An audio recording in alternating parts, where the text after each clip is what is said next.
Hello, we are getting towards the end of the Hebrew alphabet, and we are today in the letter Kuf. So we've done Aleph, Bet, Gimel, Dalet, Hey, Vav, Zayin, Het, Tet, Yod, Kaf. We're doing Kuf today, but this is Kaf, which also has a final form to it. Lamed, Mem, which has a final form. Nun, which has a final form. Samech, Ayin, Pei, also known as Fei, which has a final form. Sadi, which has a final form we did last week. And now we're doing Kof. And you can see there's only three more after this. So here's Kof. Kof, Kuf. Lots of spellings to it. It's the 19th letter of the Hebrew alphabet. It looks like this, and that's the word for it. So that's what the letter looks like, the K sound. This is the word kuf, because as you know, Hebrew letters also have names, words to them.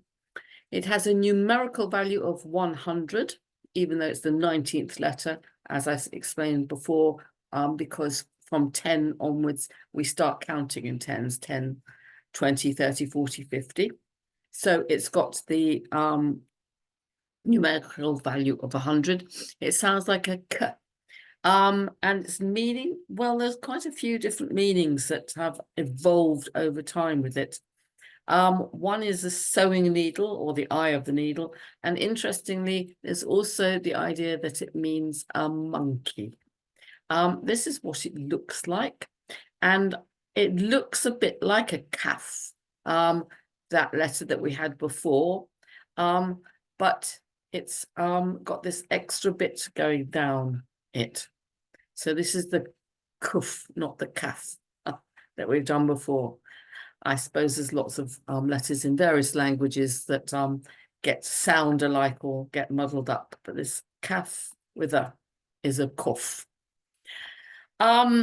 It's a sound that you make in the palate, like gimel, yud, kaf, the other version, and kuf. So it's a kuf letter that is engraved into your voice in the palate. There are lots of words that are associated with kuf, that start with kuf. One of them is kol, this one here. It means voice. Unfortunately, kol and also means all when it's spelled with this kaf. And it's very hard sometimes. There's lots of instances in English as well where words sound the same and have different meanings. When you hear somebody say something like Kol Yisrael, do they mean all of Israel or do they mean the voice of Israel? Not always easy to work out. So it's depending on the context, because they both sound like Kol. It also starts a very important word, Kodesh,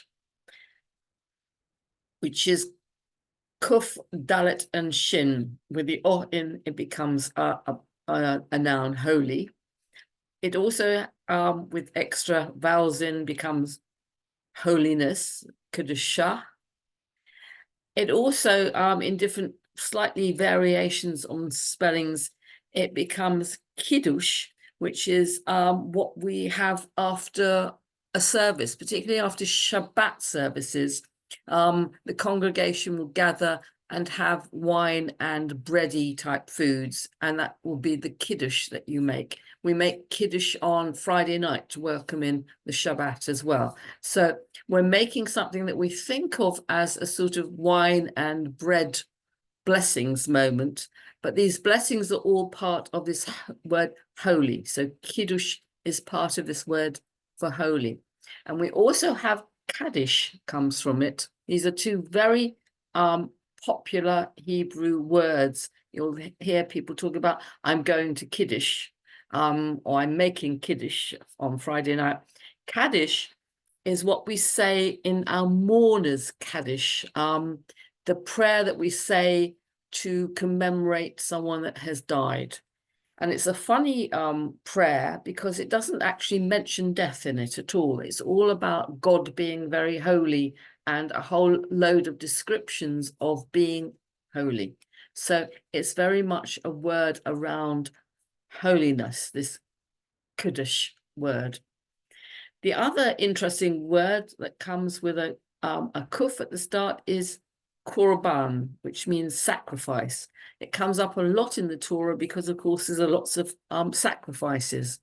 And it can actually, it comes actually the word korban and karava. Korban comes from karava, karav. You can see karaba. B and v are the same words. This is with the dagish, the dot in it, and without, so korban, without it, karuv, to draw close.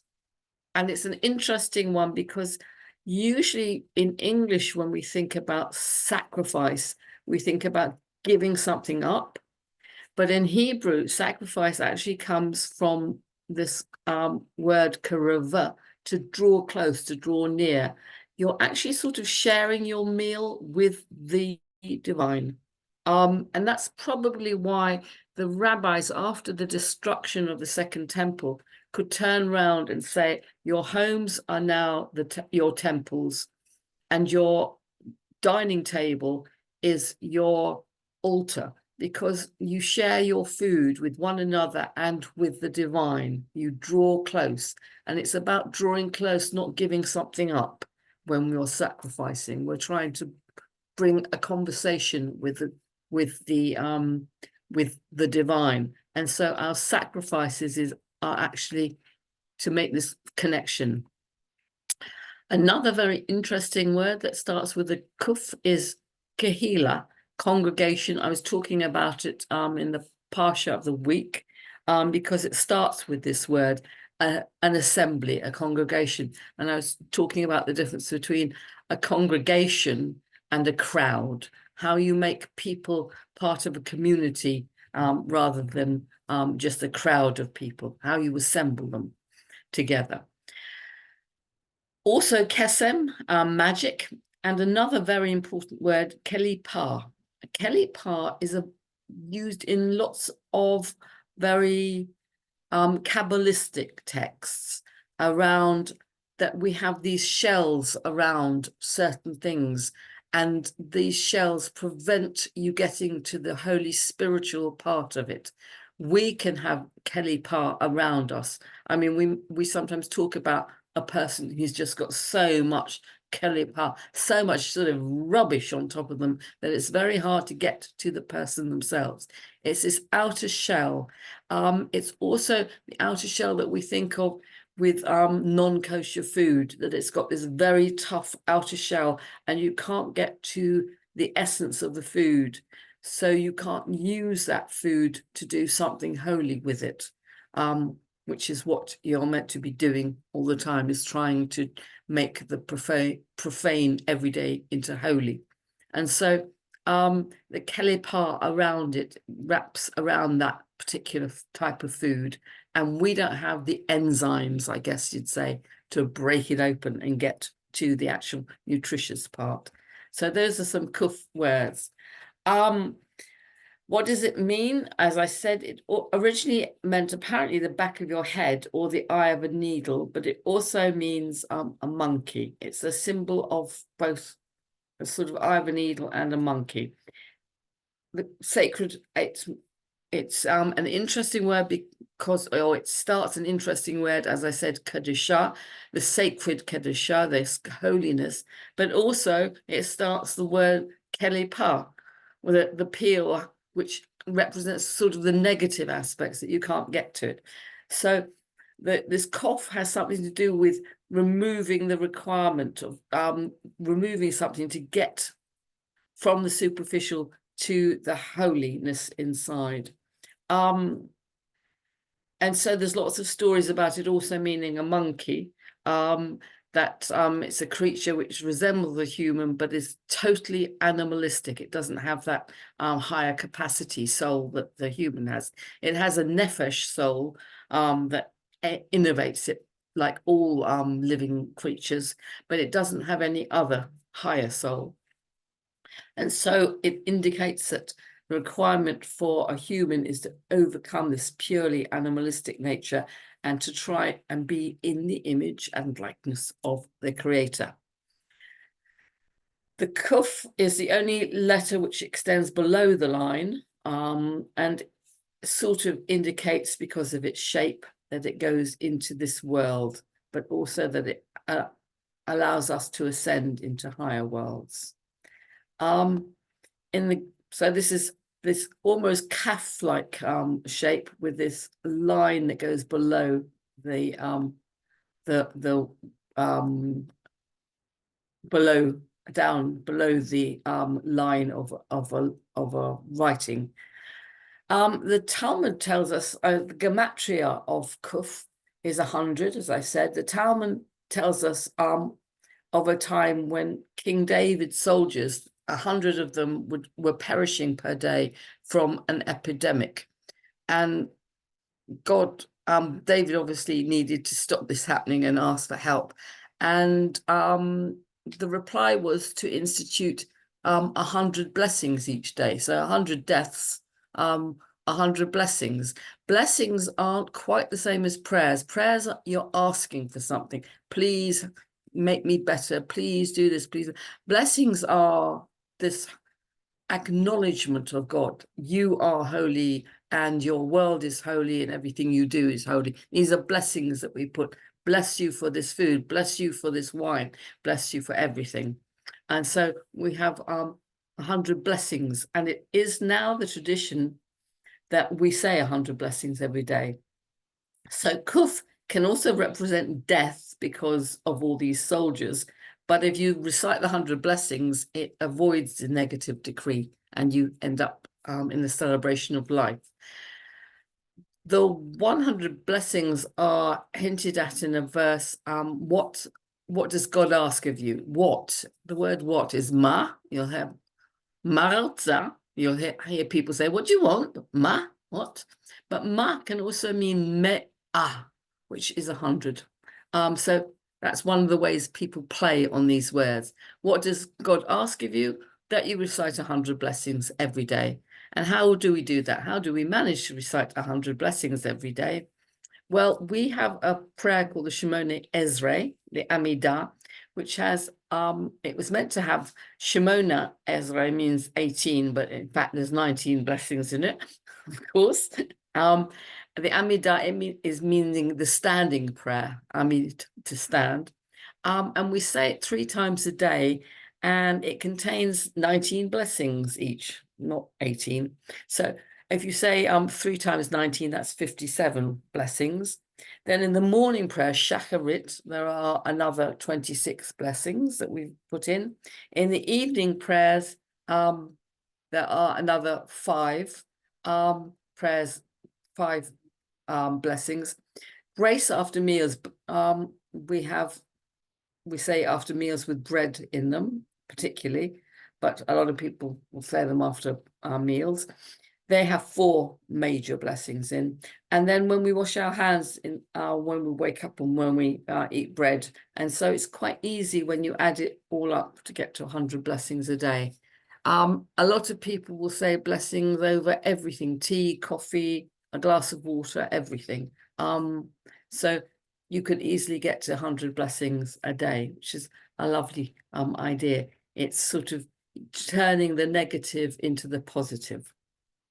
Other numerical values, not just that it's worth 100, the k letter.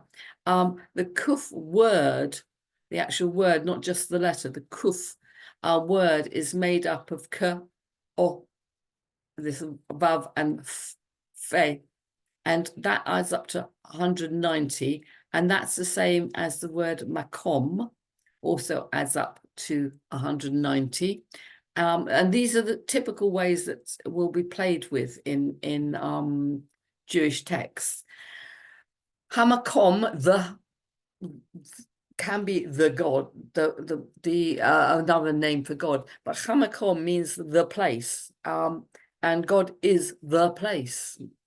All places are the place, And so Hamakom means the Almighty. So Makom, this word for place, also adds up to Kuf. And so there's this play on that Kuf and Makom play on the same 190 numerical values. The letter itself is also, as I said, the 19th letter in the alef-bet. And we have a 19-year cycle of the moon in relation to the sun. When you're looking at the lunar calculation of the Hebrew calendar, we are just in, the date today is Adar 24. We usually have just one month called the equivalent of January and February, March and April and May, but they're called different names in Hebrew. But every 19 years, we put in an extra Adar. So in a few days' time, we'll be in Adar 2. This happens every 19 years. We are in a leap year, just as in the Western calendar is also, the Gregorian calendar has had a leap year. You've had February the 29th, which you only have every 4 years. So we are having an extra month every 19 years instead of an extra day every 4 years. Our months are 30 days long. They are lunar cycles. So we always know the 15th of the month is a full moon, and the first of the month is the new moon, and the last of the month is the old moon. So we always know where we are in the lunar times. In the Gregorian, you have 30 days and 31 days, and one which is 28, apart from in a leap year, and it's 29. So we also have this extra leap, but it's the 19th year, and the Kuf is the 19th letter. And so there is some sort of symbolism between having it every 19. Kuf also is part of a word hakufa, meaning a circle, to go around. So it represents in some ways the cycles of nature, the changing seasons, the months and yearly cycles, that constant motion that we're in.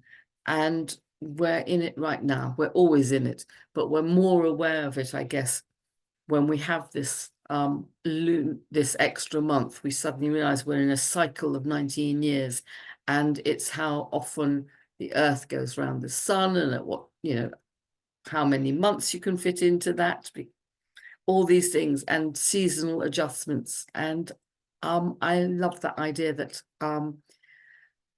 that this kuf is representing this circle of going round and round and round, and this mix of staying the same and changing all the time.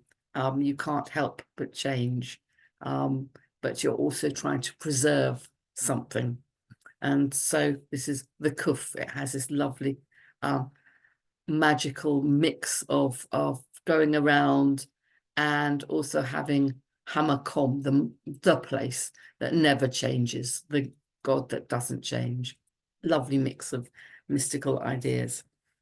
As I said, kuf with a k or q is 100, and Sarah, the wife of Abraham, has this wonderful thing in a parsha which is called the life of Sarah, Chaya Sarah. It's in Genesis, and it's a very strange one. It's just after the almost sacrifice of Isaac, and which is called the Akedah, and he isn't sacrificed, but Abraham comes back alone without Isaac. We don't know where Isaac goes, and Sarah, his mother, presumably thinks he's dead or something awful. And this parsha, this start of the parsha, it's called Chaya Sarah, the life of Sarah, but actually she dies in it almost instantly at the start. And she is described as a person who is 100 years old and 20 years old and 7 years old. So she's not told that she's 127, which is what we would normally say. She's told she's 100 years plus 20 years and 7 years. And people say that at 7 she was like the innocence of at 20, sorry, she had the innocence of a 7-year-old, and at 100 she had the beauty and the innocence of a 20-year-old. And in Genesis Rabbah's commentary, this Talmud on this particular bit of Genesis, at Kof years, at 100 years, she was like Kaf years, 20, because Kof is 100 and Kaf is 20. Meaning she was at 100, she was as sinless, as lovely, as wonderful as she was as this young 20-year-old. So they also play on the Kof and the Kaf, as I explained earlier.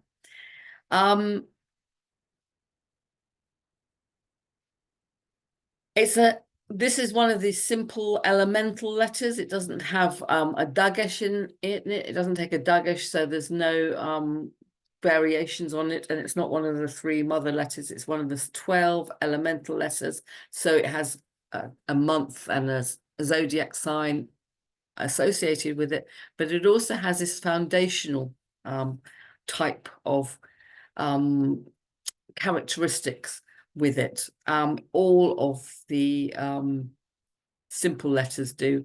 And Kuf has sleep, which is a very underestimated characteristic. Obviously, sight and smell and hearing and speech and taste and all these things are very important, but so is sleep.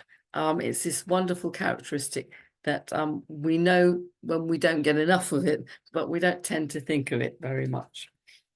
Kuf, as I said, is an elemental letter. It's the 12th elemental letter of 12. And it comes in the sentence, God said, behold, I have given you. I'll show you in a second. Sentence 31 of all those 32 little things that God says to make creation happen. The 32 gates of creation. And this is 31 of them. In space, because it's one of the 12 elementals, it's got a zodiac sign with it, Pisces. That's a space place. It's also got a time with it. It happens to be the month of Adar that we're in at the moment, which has a lot of sleep associated with it. And in the body, it's the left foot. But here we are in Adar sleeping. Here it is in Kuf. God said, behold, I have given you. It's elemental 12. So it's the last of all the elemental letters. And it's this wonderful one around sleep.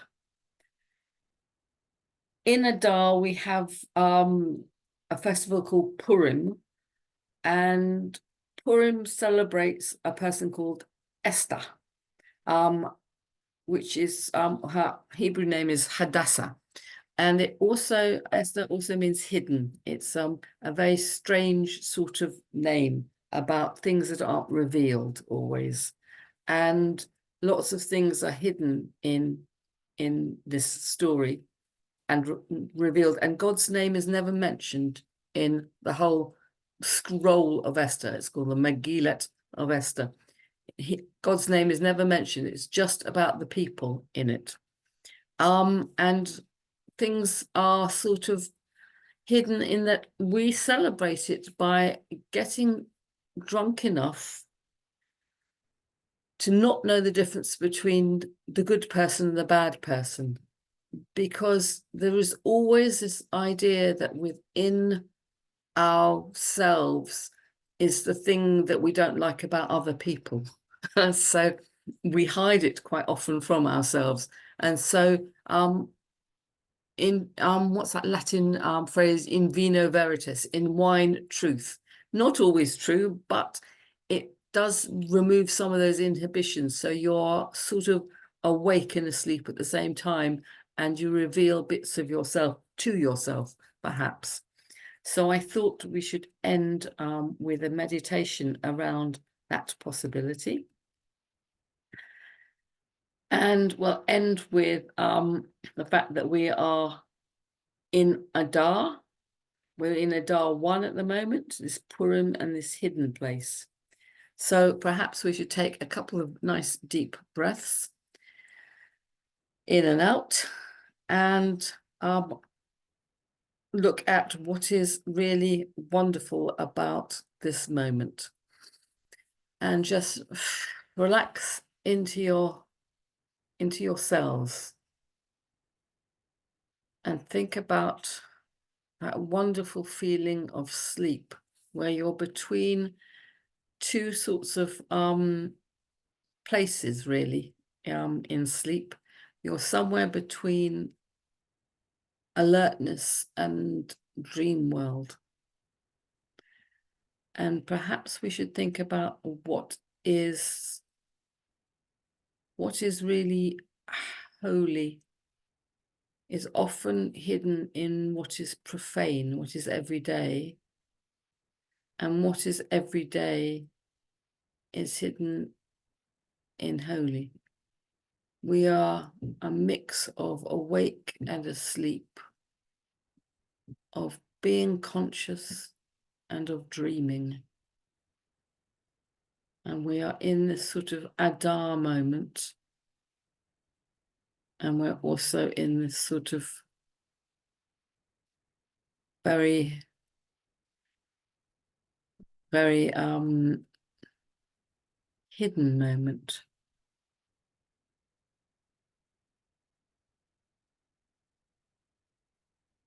Maybe to think about, what are you hiding? And what gets revealed in your sleep? What do those dreams mean?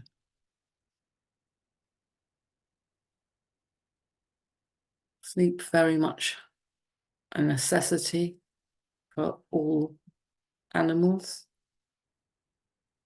but also we've got this higher consciousness. And what are we hiding in those moments? And what can be revealed?